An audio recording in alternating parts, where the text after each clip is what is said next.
Today we're going to be ranking the best chest exercises in a tier list so that you know exactly which exercises to program to achieve your goals. First up, we have the barbell bench press, and this one is an easy S tier. This movement does it all and it fits in every single program. Obviously, it's great for strength adaptations, but it's also easy to progress, and you can get tension through load and stretch with good technique. Absolute easiest S tier of my life. Next up, we have the cable fly, and this is going to go into the B tier. This is easily a top 2 fly variation. The cables allow you to fly at different angles. The cable fly will grow your chest, but it is definitely a third wheel to flatten incline pressing. You could argue that it's an A tier exercise for hypertrophy goals, but if you have primarily strength goals, you will probably never do a fly, making this exercise a B tier movement.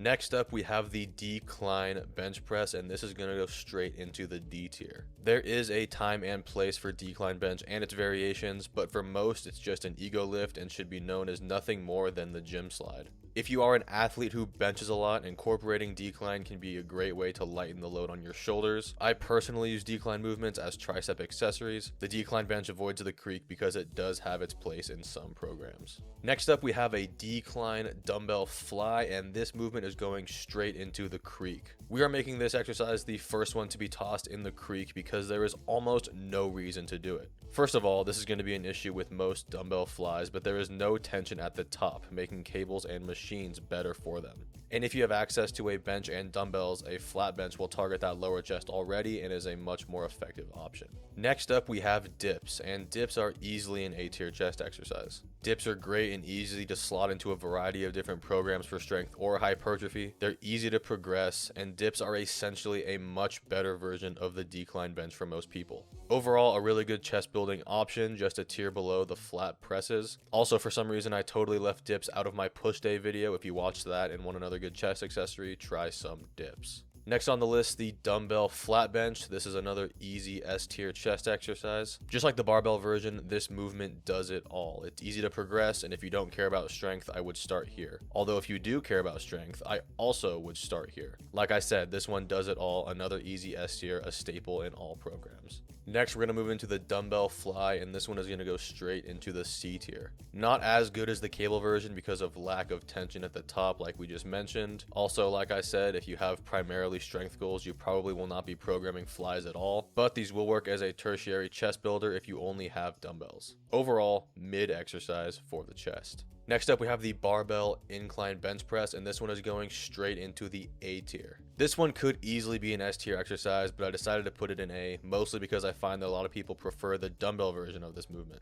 15 to 30 degree incline is ideal for growing the upper chest. Overall, top tier chest movement, fits in any program and suits strength and hypertrophy goals. Next up, the dumbbell incline bench, and this one is going to go straight into the S tier. This one is easily a top 3 chest movement. It does it all. Again, a 15 to 30 degree incline is going to be ideal for upper chest development. An absolute class act of a chest exercise, easy S tier.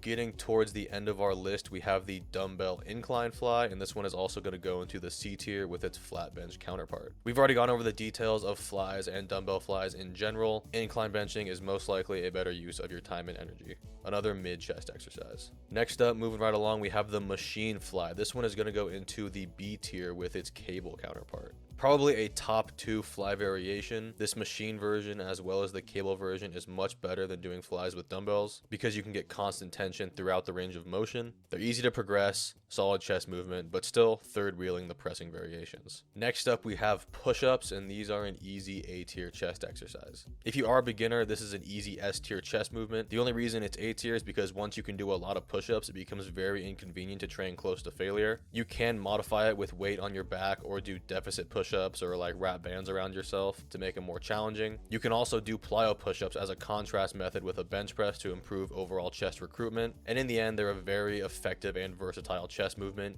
easy A tier. Next up, we have the reverse grip bench press, and this one's going in the friggin' creek. First of all, it's super awkward to hold a barbell like that in bench press. Just do normal bench. Enough said. This one's going in the creek. And finally, our last exercise, we have the machine press, and this one is going into the A tier. This could be a Smith machine or any good pressing machine, flat or incline. If you train purely for hypertrophic reasons, this one's going straight into the S tier and will probably be in every single one of your programs. Machine presses provide stability and is probably the best way to purely isolate the chest. The only reason it's going in the A tier and not the S tier is because if you train for strength at all, you probably aren't going to be benching with a machine. And that is the completed chest exercises tier list. At this point, you should have a pretty good idea of which movements you should be using for your specific goals. And in this video right here, I will show you how to program those exact exercises into a complete program that will grow your chest.